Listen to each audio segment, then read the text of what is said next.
दुनिया की पहली दादी होंगी जो बहू के माँ बनने की गुड न्यूज़ सुनकर सैड हो गई। नितिन ने कौशल्या के माथे की सिकन देखकर कहा। कौशल्या चुपचाप अपने कमरे में चली गई। मुझे तो पता था मम्मी को सुनकर अच्छा नहीं लगेगा। अभी हाल ही में माहिरा 1 साल की हुई, इतनी जल्दी दूसरी खुशखबरी सुनकर किसी को भी झटका लगेगा। पूनम ने अपनी बात कही। कौशल्या जी अस्थमा की पेशेंट, वो अपने पंप से दवा लेती हुई पति की हार लगी तस्वीर को निहारने लगी। तुम ठीक हो, अपना समय से निकल लिए, इन घर गृहस्थी के चक्करों में मुझे फंसा गए। देख रहे हो बेटे की हरकतें, जाने कितनी ताकत समझी है माँ में। जब मियाँ बीबी नौकरी वाले हो, नहीं संभाल सकते तो ज़रूरी है बच्चों की लाइन लगाना। 2-3 साल रुक कर दूसरा बच्चा कर लेते। अरे भाई, मैं भी इंसान हूँ, अस्थमा की पेशेंट, 2-2 बच्चे संभालने की हिम्मत कहाँ है मुझ में।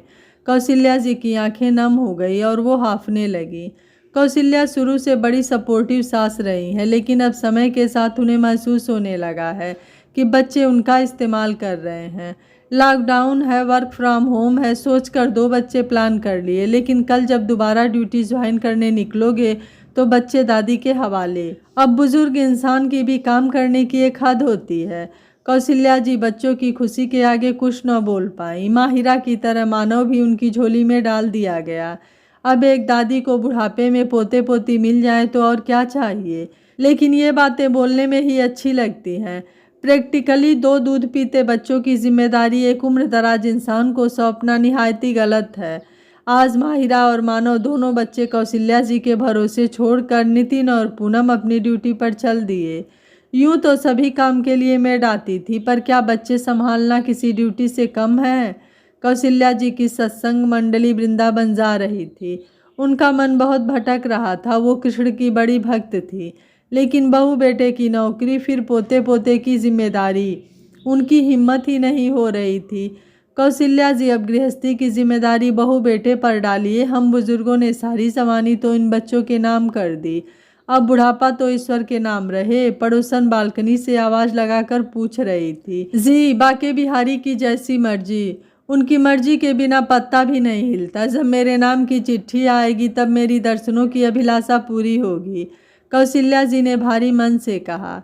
कौशल्या जी बालकनी से कपड़े लेकर कमरे में चली गईं।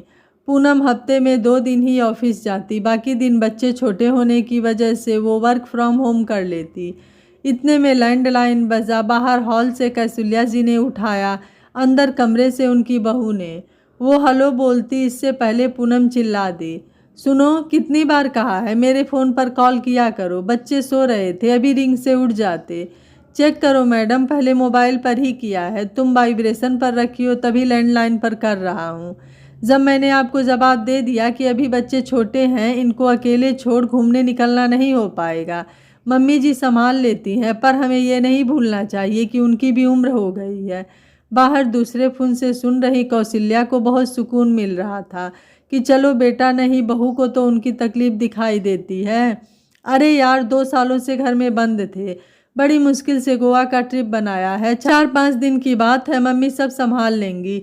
मेड को एक्स्ट्रा पैसे देकर बोल देंगे घर के बाकी कामों के साथ बच्चों को भी देख ले, मम्मी को मदद मिल जाएगी।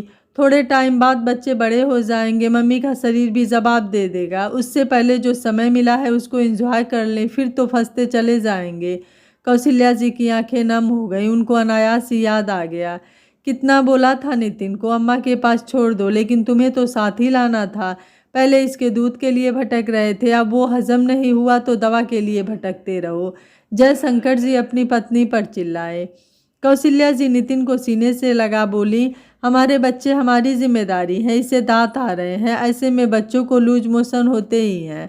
पहली बात तो अम्मा मना कर देती, दूसरा क्या हमें नहीं दिखाई दे रहा बुजुर्ग इंसान कितना कर पाएगा। कोई मदद कर रहा तो इसका मतलब ये नहीं कि उसका नाजायज फ़ायदा उठाएं।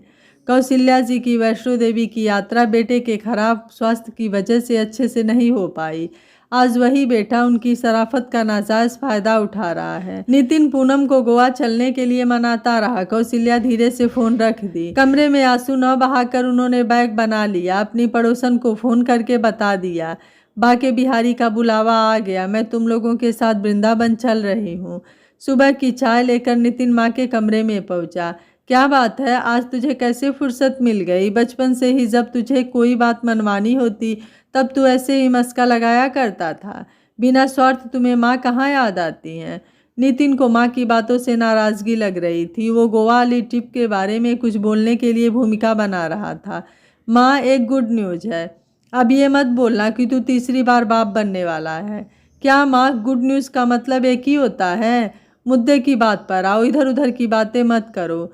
नितिन की नज़र माँ के बैग पर पड़ गई। ये क्या माँ, कहीं जा रही हो? हाँ, सत्संग मंडली के साथ वृंदावन। क्या बात कर रही हो? आपको अस्थमा है माँ? आप ऐसे अकेले ट्रैवल नहीं कर सकती। जब तेरा घर गृहस्थी, बच्चे, तेरी बीमार माँ संभाल सकती है तो ये सफ़र क्या चीज़ है? तू इतनी परवाह ना दिखाया कर, क्योंकि तू हमेशा से ही सिर्फ अपने बारे में सोचता आया है। नितिन के पास कुछ बोलने को नहीं था। कौशल्या जी ने अपना नहा धोकर पूजा पाठ किया, रास्ते के लिए नाश्ता बांध लिया, पोते पोती को प्यार दिया, बहू बेटे को आशीर्वाद दे वो बाके बिहारी के दर्शनों को निकल गई।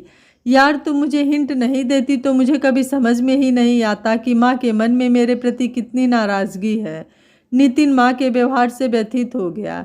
मैं भी अब सिर्फ बहू या पत्नी नहीं, एक माँ भी हूँ। इसलिए एक माँ के हृदय को समझ पाई कि कैसे वो अपनी ख्वाहिशों को बच्चों की ज़रूरतों के आगे दबा देती हैं। अब उनके शरीर से नहीं निकल रहा, लेकिन उनकी ममता उन पर हावी हो जाती। पोते पोती की जिम्मेदारियों से वो चिड़चिड़ी हो जाती हैं, लेकिन फिर मन को समझा लेती हैं कि मेरा ही तो खून है, किसी पर एहसान थोड़ी। ऐसे में उनका ये सोचना स्वाभाविक है कि उनके बेटा बहू बहुत प्रैक्टिकल हो गए हैं। वो अंदर कलसती रहती पर कभी अपनी इच्छा नहीं बोल पाती। इसलिए मैंने आपसे गोवा की ट्रिप का झूठा प्लान बनाने को कहा, लेकिन इसके बाद भी माँ मुझसे नाराज़ होकर ही गई। वो मुझे स्वार्थी ही समझती हैं। दुखी मत होइए पतिदेव, जब मम्मी वृंदावन पहुँचेंगी उनकी मेरी ऑफिस के गेस्ट ऑफिस से बुकिंग के लिए कॉल आएगी, तब वो सब समझ जाएंगी। ये सब उनके बच्चों ने उनके लिए ही किया है। क्या बात है पूनम देवी, आपको तो पॉलिटिक्स में होना चाहिए। घर बैठकर काम करने से ही मुझे समझ आया कि एक हाउसवाइफ की लाइफ भी किसी चुनौती से कम नहीं होती। वो बहू, माँ, पत्नी कोई भी हो सकती है, लेकिन परिवार की नींव होती है। उसके बिना हम कुछ नहीं। तो उसको समय समय पर सम्मान देना, उसकी ख्वाहिशों का ध्यान रखना हमारा परम कर्तव्य होना चाहिए। कौशल्या जी गेस्ट हाउस पहुंचकर बहुत खुश थी। जब आपके बच्चे आपके बारे में सोचे तो एक अलग ही खुशी होती है। हेलो मम्मी, आप अच्छे से पहुंच गए? हाँ, मैं ठीक हूँ बहू, बच्चे कैसे हैं? सब ठीक है मम्मी, आप बस भगवान में मन लगाओ, यहाँ से मोह निकालो। मैं तो यहाँ मन लगा लूँगी। तुम नितिन को मेरे कमरे में बच्चों के साथ सुला देना। पता चले फिर मेरे आने पर कहो मम्मी गुड न्यूज है।